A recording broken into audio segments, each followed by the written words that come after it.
Mr. President, good afternoon. I want to welcome our new pages. They've been here all of 24 hours or so. Happy, I was talking with some of them earlier today, and they come from all over this country. And we welcome each of you and your colleagues. I understand they're with us for 3 weeks, and we wish it could be longer. Who knows, maybe it will be. We'll see. Sometimes I'm here today to talk about healthcare. And that's a subject we talked a lot about, not just on this floor this week, this month, this year, but for years. And a lot of times when we talk about it, we seem to forget that this involves real people. People that live in our home states. They are moms and dads, their parents, their children, their grandparents, their aunts and uncles.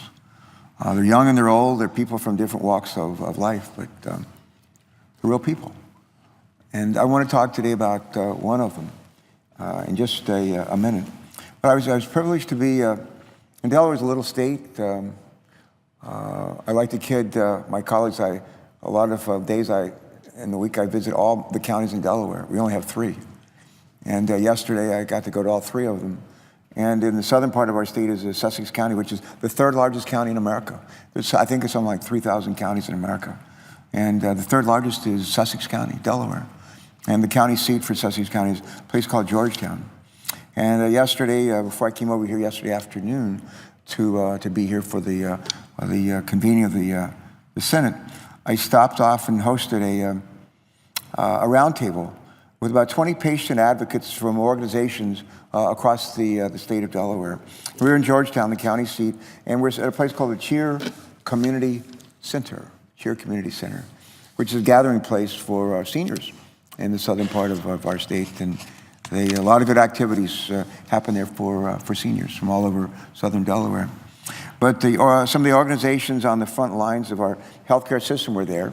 And I'm just going to mention a couple of them. They include the Mental Health Association, the National Alliance on Mental Illness in Delaware, the Leukemia and Lymphoma Society, Autism Delaware was represented, the American Heart Association, Juvenile Diabetes Research Foundation, the Alzheimer's Association, and ATTAC Addiction explained, and they explained to me how. And they were like the Medical Society was represented. There were a bunch of others. And they explained to me and to others how the health care plan introduced here in the Senate in response to the Republican passed the health bill in the House. They, folks at our roundtable, explained to me how the new plan presented here several weeks ago would dramatically diminish their ability, the ability of those with whom I met, to care for the Delawareans that they serve. And during our roundtable, I heard directly from the representatives of these organizations, and we heard directly from patients. And these Delawareans shared with us just how devastating a repeal of the Affordable Care Act would be for themselves and for their families. One person's story stood out to me. A woman I've met before, her name is Jan White. She's pictured here with her husband, Mike. They live in Newark, which is at the other end of the state. And if you're ever driving up I-95 from Washington through Baltimore on up to the Delaware line, the first town that you come to in Delaware is Newark, where the University of Delaware is, and that's where they live. And Jan and her husband, Mike, are college sweethearts. They're going to celebrate this October their 30th wedding anniversary. And they run a successful small business in Delaware. Their business is involved with setting up meetings and running them and organizing and running special events. Together they have one child, a son named Ethan. And this September, Ethan will start his senior year at the University of Delaware, which is one of my alma maters. And I went to graduate school there at the end of the Vietnam War on the GI Bill. Wonderful school, and he's going to be a senior there this fall. Jan, depicted here with her husband, was doing everything that she was supposed to do to stay healthy. And she ate right. She exercised. In fact, she was studying martial arts, and I eat right too.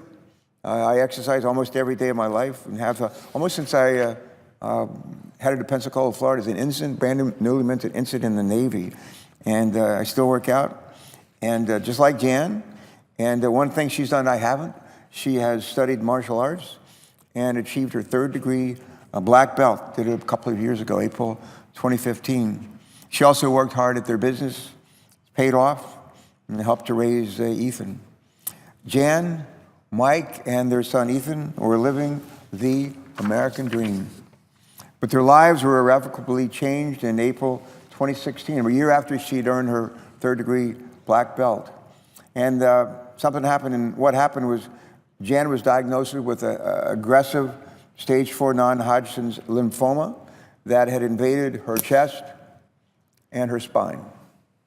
And she went from teaching kickboxing and studying for her fourth degree black belt to relying on a walker.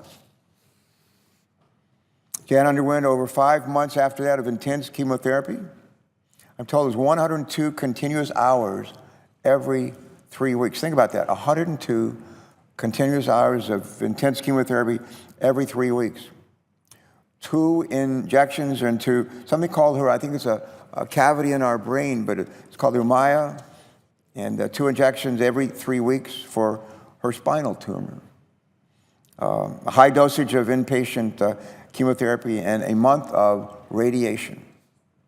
Jan was pronounced in remission earlier this year, thank God. And she desperately hopes to stay there. And our prayer is that she will. When Jan was sick, she and her husband Mike kept working. No quit on that team. Kept working at their business, although it certainly wasn't possible to keep up things. That business had the usual pace that they'd followed.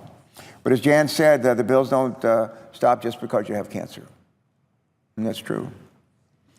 She continues physical therapy, repair damage from spinal cord compression from the tumor and the chemotherapy for the spinal tumor. She continues this therapy even though her insurance-approved visits ran out a long time ago. Jan monitors daily for relapse, hoping and praying it won't happen. She and Mike have worked hard to keep their business doors open and to try to put their lives back together. The current debate in Washington over the Affordable Care Act makes Jan and Mike wonder if they will be able to afford the premiums that they face. Their current premiums now, not including deductibles, it's premiums, not including deductibles, not including out-of-patient expenses or denials, are double their mortgage payments. Jan told me that they wonder if they would have to forego Jan's medical care. They wonder if they would have to choose to pay for care and maybe put their family in bankruptcy. And what if the treatments didn't work? Most of us know that cancer is a hard battle. We know in my own family. My grandfather, his wife, others who fought cancer ultimately succumbed to it. But it's a hard battle. And Jan shouldn't have to fight for the chance to fight and survive. But that's what she's doing. And we're encouraged that she have better than a fighting chance. Jan and her family hope that those of us here in this body, in the Senate and our friends down the hall here in the House of Representatives, will do the right thing. We'll do the right thing. And that's why she's now involved with the Leukemia and Lymphoma Society as a patient advocate, And it's up to those of us here in Washington to do the right thing by Jan. Not only do the right thing by her, but by the 1.2 million people who have blood cancer, including roughly 400 Delawareans, and the 50,000 cancer survivors who live in my state. We close by saying this. Last week, we had the 4th of July recess. This place was closed. And most of us were back in our states. I cover the state of Delaware almost every day. Saw thousands, probably tens of thousands of people during the course of that time. I'm amazed at how many people talk to me about healthcare legislation. And they called on us to do the right thing. The other thing they called on us to do was to work together. Any number of people said to me, this shouldn't be all Republicans trying to solve this, shouldn't be all Democrats trying to solve this. This should be us working together. I couldn't agree more. I couldn't agree more. I think we have a great opportunity right now to hit the pause button. Hit the pause button. And not retreat to our different corners around here, but to figure out how we can engage. To do three things with respect to the Affordable Care Act. Figure out what in the Affordable Care Act needs to be fixed. Let's fix it. Figure out what in the Affordable Care Act needs to be preserved. Let's preserve it. And if there's some provisions in it that should be dropped, well, let's figure that out and drop them. I was talking to one of my colleagues, a former Navy guy from Arizona over the other side of the aisle. I came to Congress together in 1982. Served in the Navy together before that. And we're talking yesterday about a path forward for us, and we both said almost at the same time, what we should do is regular order.